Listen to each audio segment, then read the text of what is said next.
नमस्कार बच्चों, प्रेम विद्या मंदिर हिंदी हाई स्कूल से मैं लीला मैम कक्षा 8 आज व्याकरण में वाक्य के भेद बताऊंगी कि अब तक आप देख चुके हैं कि वाक्य पदों का वह व्यवस्थित समूह है जिसमें एक निश्चित अर्थ देने की शक्ति होती है।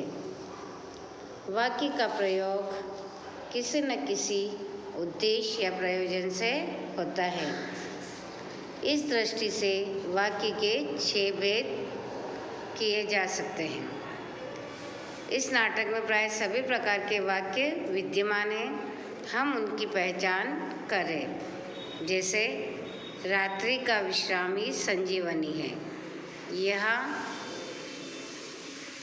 वस्तु या स्थिति के बारे में सामान्य कथन किया गया है। ऐसे वाक्य को विधानवाचक वाक्य कहते हैं। इस तरह के 2 और वाक्य इसी नाटक में से देखिए। पहला है रक्त का बहना भी बंद हो गया, वह पुनः युद्ध के लिए तैयार है। अब पहला वाक्य रचना पढ़ा है हमने, विधानवाचक वाक्य। अब दूसरा है निषेधवाचक वाक्य।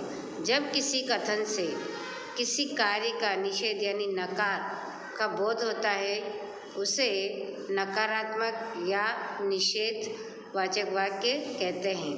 जैसे मुझे विश्राम की ज़रूरत नहीं है, आचार्य मेरी माँ तो अब नहीं है। इस तरह के ये उदाहरण है। और तीसरा है प्रश्नवाचक वाक्य। जिन वाक्यों से प्रश्न पूछने की सूचना मिलती है वे प्रश्नवाचक वाक्य कहलाते हैं। जैसे पहला वह कैसा है, दूसरा तुम कैसे उसे बताऊंगा। इस तरह चौथा है आज्ञार्थक वाक्य। जब वाक्य द्वारा किसी व्यक्ति को आदेश या निर्देश दिया जाता हो तो उसे आज्ञावाचक या आज्ञार्थक वाक्य कहा जाता है। जैसे रोको सोमू, उसे रोको। दूसरा आचार्य विषय से पूछो। इस प्रकार का भाव। इस तरह के वाक्य में वक्ता की विस्मय यानी आश्चर्य, हर्ष, शौक, घृणा इत्यादि का बोध यानी ज्ञान होता है, तो उन्हें विस्मयादिक बोधक कहा जाता है। जैसे कैसी अद्भुत है मेरी माँ। इसमें विस्मय का जो चिन्ह लगा है, यह विस्मयवाचक वाक्य कहलाता है। आह तुम आ गए। विस्मय बोधक वाक्यों के अंतर्गत इच्छावाचक और संदेहवाचक वाक्यों का भी समावेश होता है।